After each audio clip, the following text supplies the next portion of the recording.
What do you say, friend?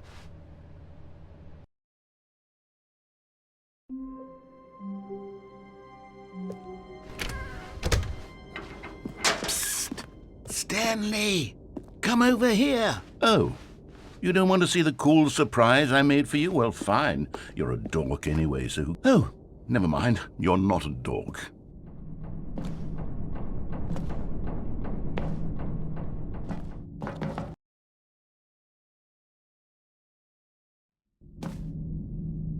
Okay, you remember how cheap and unsatisfying the new Ultra Deluxe content turned out to be? Well, it got me thinking about the past, and how much better the Stanley Parable used to be.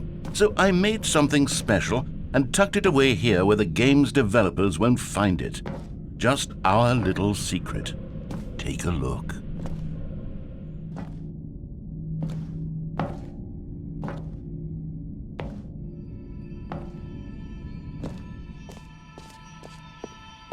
I call it the Memory Zone. It's where I've been storing all my favorite memories so I can relive the peak experiences of my life whenever I want. Experiences like the launch of the Stanley Parable on PC. You see, Stanley, doesn't the Memory Zone remind you of how wonderful Stanley Parable was before it was sullied with a cheap PlayStation port? Remember back in October of 2013 when the game originally launched? Back then, video games had... And over here is where I keep reviews of the Stanley Parable. Like this stunning triumph of games journalism, 10 out of 10 from Destructoid.com. James Stephanie Sterling writes, and I quote, "Where so many games that aspire to be more than games end up less than any form of art, Stanley Parable strives and then succeeds to be every game ever created." Did you hear that, Stanley? Every game ever created. That's how grand and all-encompassing the original Stanley Parable was. It was literally every game ever created. It was Skyrim, it was Persona 3, it was all of them, and now it's nothing. It's no games at all. It isn't even the Stanley Parable anymore. It's just a husk now.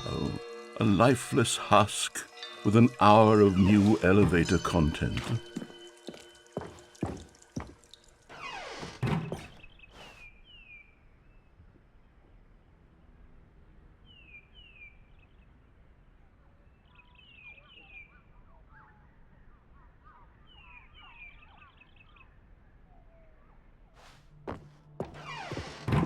Here's another moving passage, this time from GameSpot.com. The Stanley Parable is both a richly stimulating commentary on the nature of choice in games and one that offers some of the most enjoyable, surprising, and rewarding choices I've ever been confronted with in a game. 9 out of 10. Don't you get it, Stanley? The game was perfect. It didn't need anything else. It didn't need new content.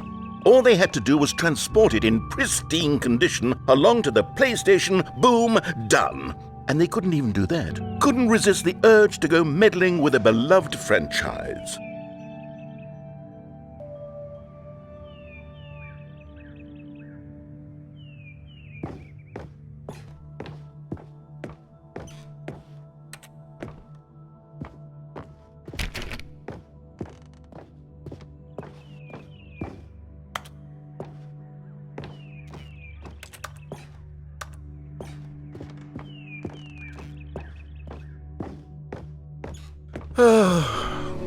These were simpler times, Stanley.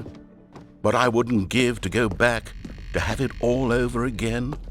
Wait, hang on. I don't recall this part of the Memory Zone before. What's this? What's down here? Oh no, oh God, no, Stanley. It's a collection of reviews from Pressurized Gas, the extremely popular online storefront for computer games.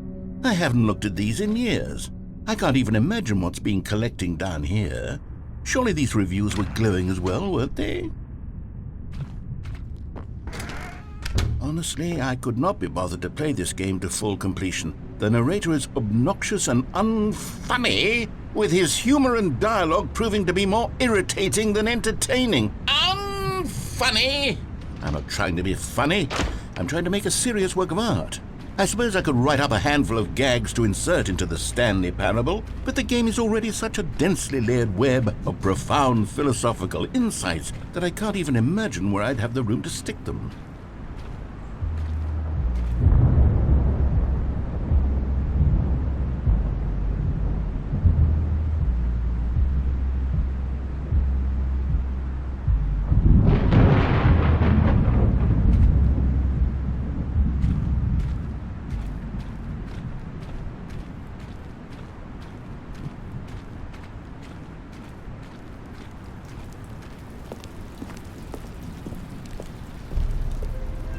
Okay, let's see what this one says.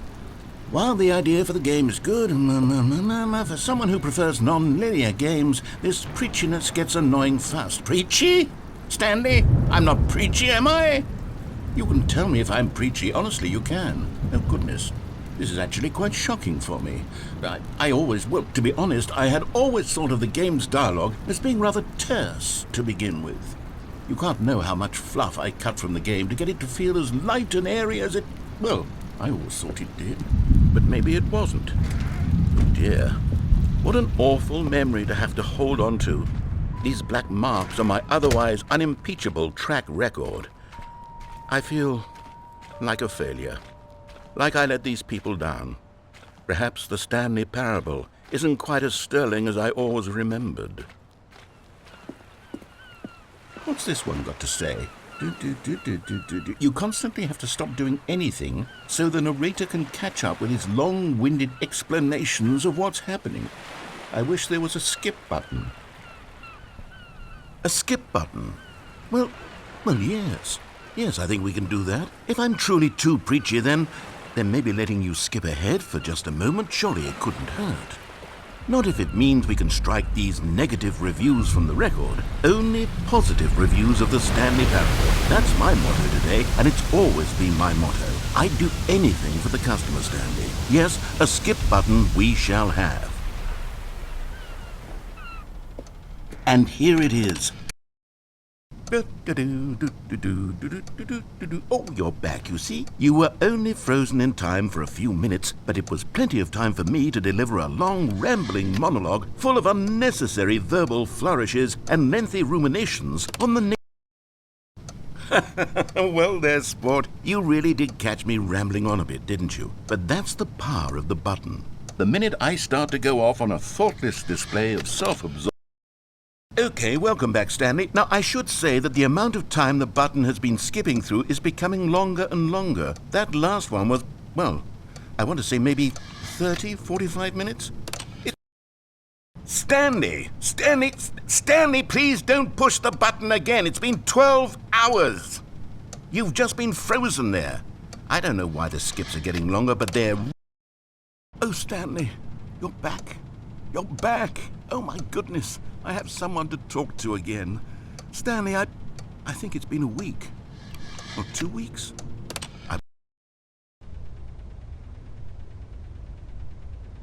Oh, hello. It's you. You're here again. Welcome. I have had time to think about you and about us and about...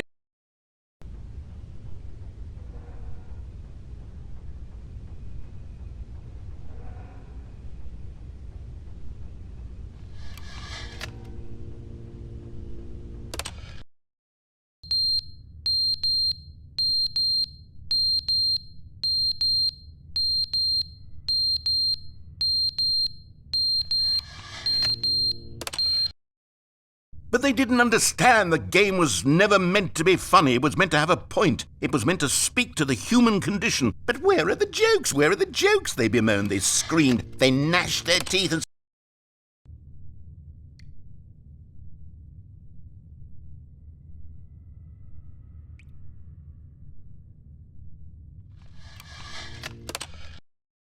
The end is never the end, is never the end, is never the end, is never the end, is never the end, is never the end, is never the end, is never the end, is never the end, is never...